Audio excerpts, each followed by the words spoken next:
বাবু করবে, পরে না যেন গরম।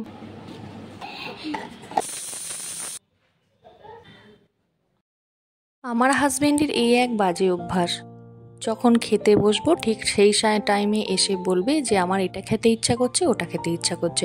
ঠিক তেমনই আজকে শুক্রবারে সকাল প্রায় 9:30 বেজে গেছে, ঠিক সেই টাইমে এসে খাবার সময় এসে বলছে আমার আজকে একটু ম্যাগি খেতে ইচ্ছা করছে, আজকে একটু ম্যাগি বানিয়ে দেবে। তো কি আর করা যাবে, মুখের কথা তো আর ফেলে দিতে পারি না। তো ঝটপট ম্যাগির প্রস্তুতি আরম্ভ করে দিলাম। নমস্কার, কেমন আছেন সবাই? আশা করি ভালোই আছেন। আমি সুদেশনাস রান্নাঘর অ্যান্ড ব্লগের আরও একটি নতুন ভিডিও নিয়ে হাজির হলাম আপনাদের সামনে। পৃথিবীর যে প্রান্ত থেকে ভিডিওটি দেখছেন প্রত্যেককে আমার এই ভিডিওতে প্রথমে ওয়েলকাম জানাই। তো চলুন, আজকে এখন বললামই তো যে শুক্রবার, ঘড়িতে এখন প্রায় ওই ধরুন 9:30 মতো বেজে গেছে। সকাল থেকেই উঠে সমস্ত কাজকর্ম সেরে নিয়েছি এবং নিজে ফ্রেশ হয়ে ছেলেকে ফ্রেশ করে সকালের কমপ্লানটাকে খাওয়াই, তো সেটা খাইয়ে দিয়েছি। আমরাও চা বিস্কুট খেয়ে নিয়েছি। তো এখন জল খাবারের টাইম, আর ঠিক সেই টাইমে এসে হাজব্যান্ড বলল যে ম্যাগি খাবে। তো কি করা যায়, এত বেলায় উঠে সমস্ত জোগাড়যান্ত্রিক করে ম্যাগি বানাতে গেলে অনেকটা টাইম লেগে যাবে। তো ঝটপট আমি তাড়াহুড়ো করে সমস্ত কাটাকাটি করে নিলাম। তারপরে আর অত বেলায় কি বলতো, যে কাজের মানে কাটাকাটি দিদি আসে, সেই দিদি তো আর অত বেলায় আসবে না, ও ফার্স্ট সকালে আসে। তো ওকে দিয়ে সেই জন্য কাটাকাটি করানো যাবে না, আমাকে সমস্ত কিছু কেটে নিতে হবে। তো খুব তাড়াতাড়ি একেবারে 10 মিনিটের মাথায় সমস্ত কিছু কেটে একেবারে শুরু করে দিলাম জোগাড়। তো দেখো, এখানে আমি একটা মতো গাজর কেটে নিয়েছি, একটা মাঝারি সাইজের আলু কেটেছি ছোট ছোট করে, একটু বাঁধাকপি কুচি দিয়েছি। আজকে আমি ম্যাগিটা একটু অন্যরকমভাবেই বানাবো ভেবেছি। তো সেই জন্য আজকে সমস্ত রকমের যা ভেজিটেবলস ছিল সমস্ত কিছু অল্প অল্প করে কেটে নিয়েছি। এদিকে দেখো, একটু বাঁধাকপির পাতা যেগুলো কচি কচি দেখে কেটে নিয়েছি, একটু বিনস দিয়েছি, একটা মাঝারি সাইজের পেঁয়াজ কুচো দিয়েছি, আর হচ্ছে লঙ্কা কেটে নিয়েছি দুটো। আর দেবো একটু অল্প পরিমাণে বাদাম, সল্টেড বাদাম না দিলে আমার হাজব্যান্ড আবার ম্যাগি খুব একটা পছন্দ করে না, ওনার আবার ম্যাগিতে বাদামটা চাই। ঠিক আমার ছেলেটিও হয়েছে সেই রকম, মানে বাবার দেখে দেখে ও আবার সেই বাদাম খুঁজবে। আর দেবো একটা ডিম। তো খুব তাড়াতাড়ি সমস্ত কিছু কেটে নিয়েছি, কেটে নিয়ে একেবারে দেখো সবজিগুলোকে আমি পেতের মধ্যে ঢেলে নিয়ে খুব ভালো করে ধুয়ে নেব। আর এই দিকে এই যে দেখো আমার ফুটো মস্তান হচ্ছে, এখানে আমাকে তাড়া দিতে এসেছে যে মা কতক্ষণে হবে ম্যাগি ও খাবে। তো দেখো, এদিকে আমি ম্যাগি সিদ্ধ করতে বসিয়ে দিয়েছি, ম্যাগি প্রায় সিদ্ধ হয়েও গেছে। আমি এটি খুব ভালো করে একটি মানে ওই কী বলবো জালতিগুলোর মধ্যে ঢেলে একটু জল দিয়ে ধুয়ে নিয়ে ঠান্ডা করতে দেব। ততক্ষণে ওইদিকে কড়াইয়ের মধ্যে আমি ম্যাগিটা রেডি করে নেব। আর কি বলতো, তোমাদের আগে একটা ভিডিওতে দেখিয়েছিলাম, গত একদিন আগের ভিডিওতে বলেইছিলাম যে মুদিখানার ফর্দ মানে হয়েছিল, সেটা হচ্ছে মাসের শেষের দিকে। তো সেই ফর্দ করা হয়েছিল। আর কি বলতো, মুদিখানা প্রায় এসেও গেছে গত 4-5 তারিখের মধ্যে। কিন্তু কি বলতো, মুদিখানাগুলো না, আমি যেহেতু বাপের বাড়ি গেছিলাম, তোমরা হয়তো আগের ভিডিওতে জেনে থাকবে। তো বাপের বাড়ি গেছিলাম বলে কি বলতো, মুদিখানাগুলো না সেগুলো বার করা হয়নি এখনও পর্যন্ত। যেগুলো টুকিটাকি লেগেছে একটু আধটু নিয়েছি, বাদ বাকি সমস্ত কিছু এখনও সেইভাবেই রয়ে গেছে, বার করতে সময় পাচ্ছি না। তো আশা করছি নেক্সট ভিডিওতে তোমার সাথে সেটা শেয়ার করতে পারবো। তো চলো, এদিকে আমি এখন অল্প পরিমাণে একটু তেল দিয়েছি। তো তেলের মধ্যে সমস্ত কিছু ভালো করে সবজিগুলো দিয়ে ভেজে নিচ্ছি। আর দিয়ে দিচ্ছি হচ্ছে অল্প পরিমাণে একেবারে নুন, একটুখানি সামান্য পরিমাণে হলুদ দিচ্ছি যাতে কালারটা ভালো আসে। এদিকে আমি ম্যাগিটাকে জল ঝরিয়ে রেখে দিয়েছি। আর এদিকে আমার যে সবজিগুলো সেগুলো ভালো মতো ভাজাও হয়ে গেছে। এবার আমি শেষের দিকে একটু অ্যাড করে দিচ্ছি হচ্ছে ম্যাগির মশলাটা আমি কড়াইতেই দিয়ে দেবো। তারপরে খুব ভালো করে আরও কিছুক্ষণ নাড়াচাড়া করে নেব। এখানে আমরা 3 জনা খেয়েছিলাম, সেই জন্য 3টে ম্যাগি আমি সিদ্ধ করতে দিয়েছিলাম। আর 2 প্যাকেট মতো মশলা দেব, 1 প্যাকেট হচ্ছে কড়াইতে দেবো আর 1 প্যাকেট আমি শেষে অ্যাড করব। যেহেতু আমি এখানে ম্যাগির মশলাটা কি বলো তো, আমি এখানে ম্যাগির মশলাটাকে অ্যাভয়েড করতে চেষ্টা করি। আমার যেহেতু ছোটো বাচ্চা খায়, আমি খুব একটা দেওয়া পছন্দ করি না, যতটা সম্ভব ঘরোয়া জিনিস দিতেই আমি পছন্দ করি। কিন্তু আমার হাজব্যান্ড আবার ওই ম্যাগির মশলাটা দিয়ে খেতে বেশি পছন্দ করে। তো কি করা যাবে, আমি যখন একা খাই বা আমার ছেলের সঙ্গে আমি খাই, তখন কি বলতো ম্যাগির মশলাটাকে যতটা সম্ভব কম দেওয়ার চেষ্টা করি। তো এখন যেহেতু আমার হাজব্যান্ড খাবে, তো ওর মতো করেই করছি একটু। আর এই যে দেখো, ওকে এখন বললাম যে ম্যাগি প্যাকেটগুলো একটু কেটে দাও, মশলার দিয়ে অ্যাড করে দাও। তো ও এখন এই ম্যাগির মশলাগুলো এর মধ্যে অ্যাড করে দিচ্ছিল। তো চলো দেখো আমার এখন রেডি হয়ে গেছে ম্যাগি। আর আমার ছেলের এতটা একটু বেলা হয়ে গেছিলো, যেহেতু আমার ছেলেরও খিদে পেয়ে গেছিলো। এই যে দেখো ওকেই ফার্স্টে আমি দিয়ে দিলাম ঝটপট করে, বাচ্চা মানুষ ওই আগে খাক, তবে ও খেলে আমাদেরও শান্তি। তারপরে এই যে আমার হাজব্যান্ডকে দিয়ে দিলাম। আর আজকে হচ্ছে আমার শাশুড়ি মা বা শ্বশুরমশাই কেউই খাননি, যেহেতু শ্বশুরমশাই শরীরটা একটু অসুস্থ ছিল। তো দেখো এদিকে এখন এসে গেছে প্রচুর কাজ। তো ঠিক কাজের টাইমে এসেছে সবজি। তো কি করি বলো তো, সবজিকে না পারছি ফিরিয়ে দিতে, আবার লাগবেও সবজি, কি করা যায়। তো ঝটপট করে যা কিছু ছিল দেখে নিলাম, আর বাকি কিছু সবজি নিলাম। এই যে দেখো এদিকে বাঁধাকপিটা ছিল একটুখানি কেটে আমি ম্যাগিতে দিয়েছি। আর আজকে নিয়েছি হচ্ছে 500 মতো কুমড়ো, আর এখানে কিছু কাঁচা লঙ্কা নিয়েছি, কাঁচা লঙ্কা ফুরিয়ে গেছিলো, আর একটু ধনেপাতা নিয়েছি। তো কি বলো তো, আমি খুব বেশি বেশি এক গাদা করে কোনো সবজি প্রত্যেক দিন আমি কিনি না। আমি প্রত্যেক দিন প্রয়োজন মতো একদিন অন্তর কিনি, তাও ঠিক আছে, কিন্তু ওই যে টাটকা তাজা সবজিটা কিনতেই আমার ভালো লাগে। তো খুব একবারে অনেক কিছু কিনে স্টোর করে রেখে সে বাসি করে খাওয়া আমার ভালো লাগে না।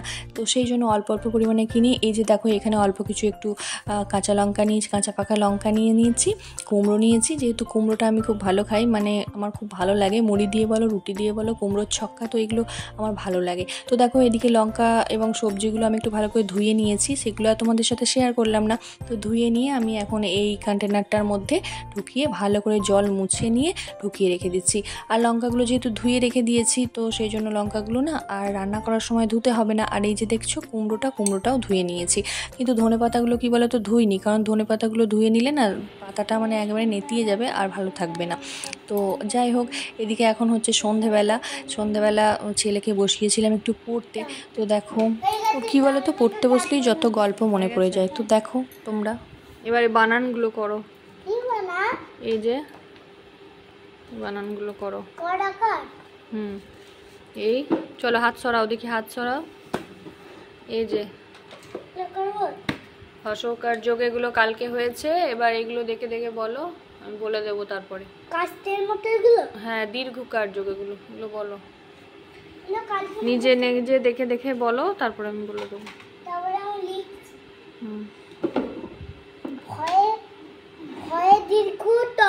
ভূত, প্রথমেই ভূত দিয়ে শুরু, দেখেছিস? ভয় দীর্ঘ তা ভূত, ওই করা করে একটা বাবু করা করে ভন্তস্ত ভয় ছিল, তো আবার দেখো ওর কথাকে কে বোঝাবে বলো। ও বলতে চাইছে যে আগে তো অন্তস্ত ভয় শব্দটা ছিল, তাহলে আবার এখানে ভয় দীর্ঘ ভূত কেন দিয়েছে? কারণ ভূত ভয় একই তো কাছাকাছি সব শব্দ, তাহলে একই সাথে কেন থাকবে? বোঝাও এবার ওকে, কে বোঝাবে। তো যাই হোক, মানে ওর মনে যা হয়েছে তাই বলেছে। তো চলো দেখো এখন এই যে আমি এই ক্লিপটা দেখাচ্ছি তোমাদের, এটা হচ্ছে সন্ধেবেলার ভিডিও, মানে ওকে পড়তে বসিয়েই আমি আর কি ছোলাটা ভিজিয়ে নিচ্ছিলাম। যেহেতু সকালবেলা ছোলাটা খাওয়া হয়, তো ছোলাটা সন্ধ্যের দিকে বা রাতে ভিজিয়ে না রাখলে মানে সকালে খাওয়া যাবে না। তো সেই জন্য আমি ওকে পড়তে বসিয়ে দিয়েছিলাম, আর পড়তে বসেই এই কাজটা করাচ্ছিলাম। তো এগুলো যেহেতু টুকিটাকি জিনিস আমি ওপরে একটু রাখি, তো সেই জন্য মানে হাতের কাজের সুবিধার জন্য রাখি। কেন বলো তো, কারণ এগুলো রাতের দিকে যেহেতু ভেজায় আমার মনে থাকে না নিচে থাকলে, তো সেই জন্য এগুলো ওপরে রাখি টুকিটাকি কিছু, যাতে টুক করে নিজের সময় মতো ভিজিয়ে নিতে পারি। তো সেই জন্য দেখো এখন সন্ধ্যাবেলা এগুলো ভিজিয়ে একটু রেখে দিচ্ছি।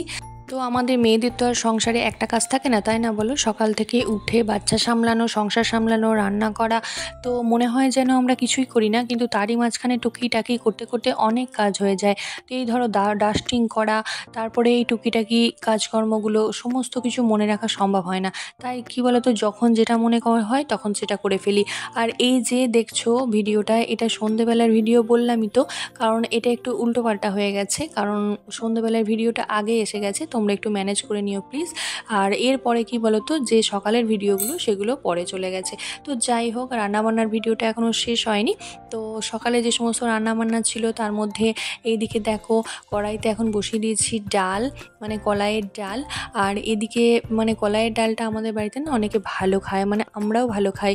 পোস্ত, বাঁধাকপি এই সমস্ত জিনিস দিয়ে কলাইয়ের ডালটা ভীষণ ভালো লাগে। এদিকে আমি করছিলাম হচ্ছে, ওদিকে প্রেশার কুকারে দিয়েছি কলাইয়ের ডাল, আর এদিকে উচ্ছে আলু একটু ভেজেছিলাম, উচ্ছে ভাজাটাও করা যায়, কিন্তু কি বলতো সবসময় শুধু উচ্ছে ভাজাটা ভালো লাগে না, তো একটু আলুর সাথে ভাজলে বেশ ভালো লাগে। আর করেছিলাম হচ্ছে বাঁধাকপি আর একটু বেশ টমেটো দিয়ে, খুব সুন্দর বাঁধাকপিটা হয়েছিল, মানে নিজে করেছি বলে বলছি না, কিন্তু বাঁধাকপিটা এত ভালো খেতে হয়েছিল। আর এই দিকে দেখো আমি সমস্ত মশলাপাতি রেডি করে রেখেছিলাম আগে থেকে। এই যে দেখছো পোস্ত বাটা, শুধু আদা বাটা, আদা লঙ্কা বাটা, সর্ষে বাটা, কাঁচা লঙ্কা, আর এদিকে রসুন বাটা, সমস্ত কিছু মশলা আগে থেকেই বার করে রেখে দিয়েছিলাম। আর বার করে রেখে দিয়েছিলাম মাছটা ফ্রিজ থেকে বরফ কাটার জন্য, কারণ অনেকটা টাইম লাগে বরফটা কাটতে, তারপরে রান্না করতে হয়। তো কিছুক্ষণ আগে, বেশ ঘন্টাখানেক আগে বার করে রেখে দিয়েছিলাম। আর এদিকে একটু দেখো অল্প পরিমাণে পেঁয়াজ ছিল, পেঁয়াজ প্রায় ছিলই না বললে হয়, তো আমি একটু কেটে নেব। তো যাই হোক, এদিকে আমি বসিয়ে দিয়েছি এখন বাঁধাকপিটা। দেখো টমেটো দিয়ে আলু দিয়ে সিম্পলভাবে আমি একটু আদা জিরে একটু হলুদ গুঁড়ো এই সমস্ত দিয়েই করেছিলাম, তো ভীষণ ভালো বাঁধাকপিটা খেতে হয়েছিল।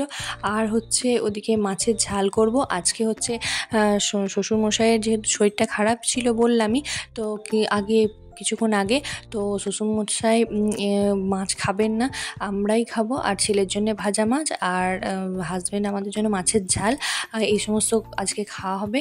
আর ওয়েদারটা না বড্ড খারাপ ছিল, সকাল থেকে উঠে মানে একেবারে ভোরবেলা থেকে উঠি প্রচণ্ড পরিমাণে বৃষ্টি হচ্ছিল, মানে একেবারে ঘোর করে অন্ধকার হয়েছিল, সারা দিন একটু পরিষ্কার হয়নি, জানো তো কি বাজে যে লাগছিল। আর এই দিকে দেখো সমস্ত সবজিগুলো আমি এখন পেতেই ঢেলে ভালো করে একটু ধুয়ে ধায়ে নিচ্ছিলাম, তারপরে ফ্রিজে রেখে দেবো। আর ওদিকে এখন আজকে প্রচণ্ড কাজের প্রেশার পড়ে গেছিলো। আজকে কি বলো তো, আজকে একটু ডিপ ক্লিনিং করেছিলাম। তো আমার হাজব্যান্ড যে পাশের ঘরটায় কাজ করে, তোমরা তো ভিডিওতে দেখেই থাকবে, তো সেই ঘরটা না একটু ডিপ ক্লিনিং করেছিলাম, মানে একটু ঝুল টুল ঝাড়াঝাড়ি করেছিলাম ওপরটায়, মানে সেইভাবে মানে সবটা করতে পারিনি, মানে সমস্ত ঘর করতে পারিনি। আবার কালকে যেহেতু স্যাটারডে আছে, আমি স্যাটারডেতে ক্লিনিং করি না, তো সেই জন্য কালকে মানে আমাদের বেডরুমটা কি হবে বলতে পারছি না, করা হবেই না, কারণ স্যাটারডে আমি করি না। হালকা হাতে জাস্ট মানে সামনেগুলো একটু হালকা হাতে করে নিতে হবে, কিন্তু ডিপ ক্লিনিং করি না। আর আজকে এই জন্য কী বলতো পাশের ঘরটা করে নিয়েছিলাম। তো মাসে একবার করে করি, তোমরা তো জেনেই থাকবে যে আমি মাসে একবার ডিপ ক্লিনিং করার চেষ্টা করি, তো সেই জন্য আজকে এই ঘরটা ডিপ ক্লিনিং করে নিয়েছি। তো দেখো এইদিকে আমার সমস্ত রান্নাপাতি প্রায় হয়েই এসেছে, মানে হয়েই গেছে বলতে পারো। এই যে এদিকে এখন ডালও রেডি হয়ে গেছে, মাছের ঝাল, বাঁধাকপি, উচ্ছে আলু ভাজা সমস্ত কিছুই রেডি হয়ে গেছে। তো আর করেছিলাম হচ্ছে বেগুন দিয়ে ভর্তা, যেটা তোমাদের বলাই হয়নি, ভুলে গেছি। বেগুন দিয়ে আলু দিয়ে বেগুনটাকে পুড়িয়ে ধনেপাতা, কাঁচা লঙ্কা, পেঁয়াজ দিয়ে একটু তেল, নুন সমস্ত কিছু দিয়ে খুব সুন্দর করে মেখেছিলাম। অনেক দিন পরে ভর্তাটা বানালাম, জানো তো ভীষণ ভালো খেতে লাগছিল, সকলে খুব ভালো করে খেয়েছিল। আর এই যে দেখো আমি এখন এই যে খাওয়া দাওয়ার পরে টাইম পাইনি, তো সেই জন্য ডিপ ক্লিনিংটা করার পরে এই বেডটা পাতা হয়নি, বেডশিটটা, তো সেই জন্য খাওয়া দাওয়ার পরে কি বলো তো দুপুরের দিকে পেতে নিয়েছিলাম। আর যেহেতু একটু শোয়া বসার ব্যাপার থাকে বা রেস্ট নেওয়ার ব্যাপার থাকে, তো সেই জন্য পরে আর হবে না। আর সন্ধ্যের দিকে হয় না, অনেক কাজ থাকে, তো সেই জন্য একটু খাওয়ার পরই একটু ফাঁকা টাইম দেখে পেতে নিয়েছিলাম, তারপর একটু রেস্ট নেব। তো চলো দেখো। আর এই যে দেখো আমার ছেলে এখন এই যে কি করছে, যেখানেই কাজ করব সেখানেই ও ঝামেলা।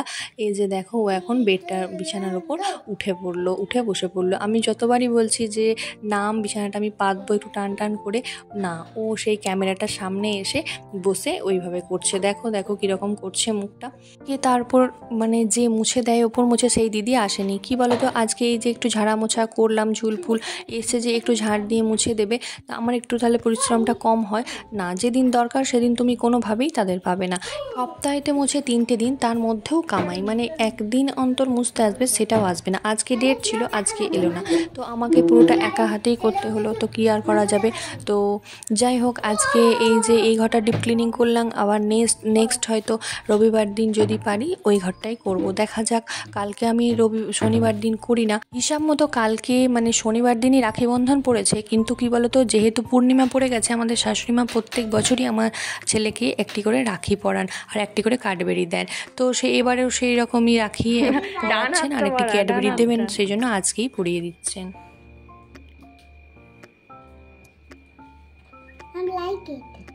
সোজা করো, হাতটা সোজা করো।